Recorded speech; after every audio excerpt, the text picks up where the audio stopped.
Her first day at work wasn't that bad. She couldn't compare with her previous working station. For the first time in her life, she found a job that was results-driven with no close supervision. She organized her work and could choose to work either remotely or on-site. At the end of the day, give a report to her boss and plan for the next day's activities. She was working with an NGO that was dealing with digitization of education in African schools. Her job entailed visiting different schools within Bondo sub-county in readiness for the project that was supposed to kick off in 2 years' time. The orientation week wasn't that bad.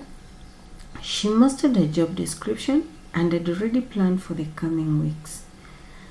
Within 6 months, she had visited quite a number of schools within the former Nyanza region, and the next bit was visiting schools within the islands.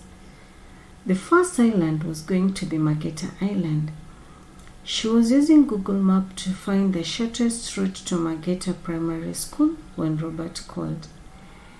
"Hello, Achibella. What's your plan for the weekend?" "Hey, okay, thanks for calling. I'm trying to find the shortest route to Mageta Primary School. Actually, I'm supposed to be there on Monday." "That's Mageta Island. You need a boat for that. I can lend you mine if you know how to ride." That's a good joke. "Let's meet at my place." She signed out for the day only to find Robert at the gate. "You didn't have to trouble yourself." It wasn't long before they reached her place. Achibella decided to shop for supper. "Have you ever eaten fish eggs?" Robert asked. "What?" "Okay, not really. How does it taste?" "Give it a try with ugali ya muogo. I swear you'll love it." True to his words, deep fried fish eggs with ugali ya muogo is a perfect combination. Achibella started loving everything country life was offering her. Robert spent quite some time at her place and promised to keep her company to Mageta Island. Achibella realized each day she was getting closer and closer to Robert. She was growing fond of him. They were supposed to be leaving for Mageta Island at around 8 a.m., but Robert called Achibella and informed her that he'll be a bit late since he had a visitor. She decided to stroll around to buy time. To her surprise, she spotted Robert holding another lady's hand in the market and hugged her as he bid her bye. Achibella felt some sharp pain in her tummy and started shaking. She rushed back to her room and became restless. She couldn't explain the feeling, but all she knew was that she wasn't feeling well. Robert knocked and there was no response. He entered and found Achibella lying on her tummy. "Hey, kwani ni nini tena?" "Just a slime stomachache. But I'll be okay," she lied. Robert noticed the full mood and thought she might be on her menses. "I have some brufen here. I always carry them with me. And some water too will be of great help to easing the pain." He pulled out some tablets from his side pockets and got her some brufen. "All those drugs, Zanini?" "These are not cramps, wewe. I'm okay." She stood up and got ready to leave. Robert just looked at her and put the medicine back in his pockets. "Tunaenda ama kuna change of plans? Let's go." She walked for a while without uttering a single word. Robert decided to break the silence. "You're not okay today." Was she? "Nani? See the lady that you are with earlier on pale kwa soko? You were just hugging her and everybody was watching you." "Oh, somebody's jealous. That's Nelly, my girlfriend. She's a Ugandan and I need to introduce you to her."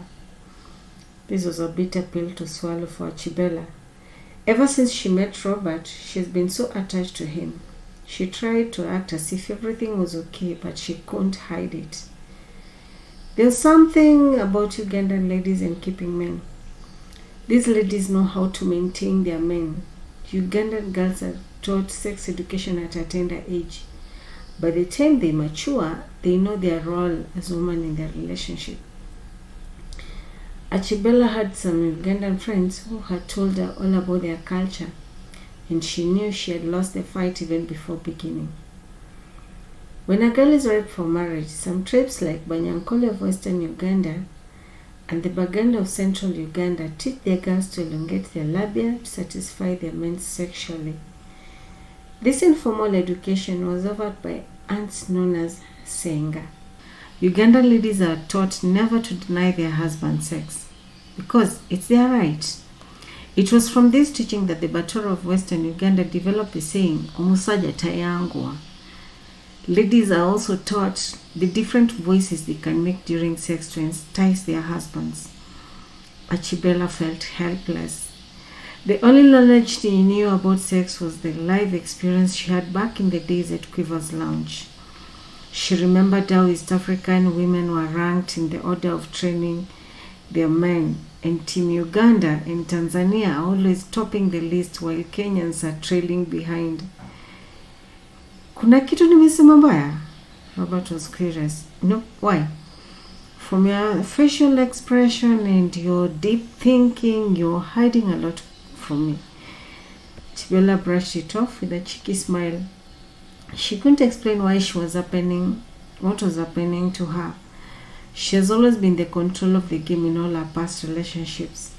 She made the first move and easily called it off when she lost interest, but for this case she was shy and couldn't explain herself. Ignore my mood swings today. Twende. They reached the lake shore and found the water bus had already left. Robert called one of the boys at the shores and hired a boat. Robert explained to Achibella the challenges they might encounter while on the lake, since it was her first time. I get you. Okay, can you help me fix my left jacket? I don't trust my swimming skills. He handed her one of the jackets and helped her put it on. Robert called one of his friends to ride along with them and help him paddle. She watched Robert and his friends along paddling until they could no longer view the land. It reached a point she could not tell where they were heading to, neither where they are coming from. How do you tell where we are going? Achibella asked. We are heading to that direction. The other side is Asembo, Kisumu is on the other side, Lita is on the other side. Robert answered, you know the lake too well. I am the son of the lake, and if I'm not with my patients, then I'm in the lake. Anyway, ni daktari. Sorry, I didn't mention earlier. Now I understand why you had all those drugs. Every day there was something new about Robert. She looked at the way he held the paddle and admired him the more. You know when you're nearing Mageta when you start losing Safaricom signal to MTN. And it wasn't long before they reached Mageta Island and toured around the place. Achibella's assignment took roughly 3 hours, and she had a template to fill and upload it will require strong internet connectivity. After a while, they were ready to leave.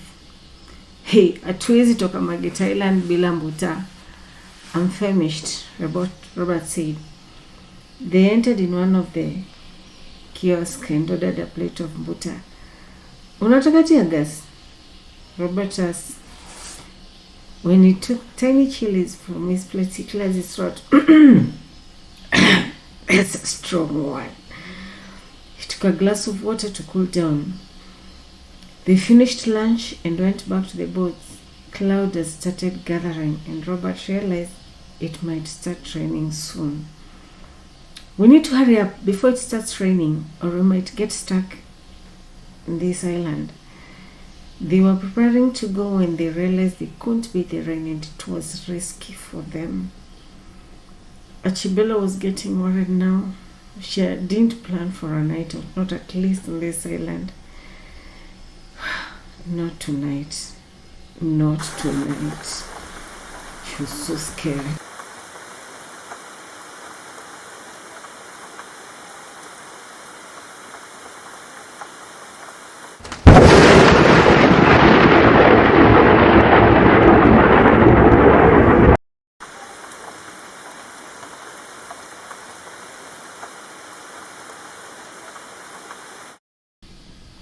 Achibella was worried now. She didn't plan for a night out. Not at least on an island. Ever since she left Nairobi, she valued her 8 hours of night sleep. Her main fear was that for a long time she's been having episodes of sleep-talking and sleepwalking. Robert wasn't worried a bit. He had experienced that several times, and they were looking for a room to spend the night when they spotted one with 2 beds. "There's only one room available you have tonight," said the attendant.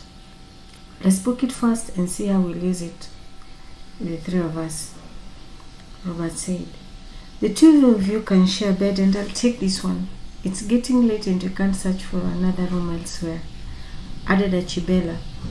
"It's okay, don't mind me. I can let both of you have the room. Since I'm not new to this place, I can always find a way out," said Jalango. Robert had a side chat with him before he left.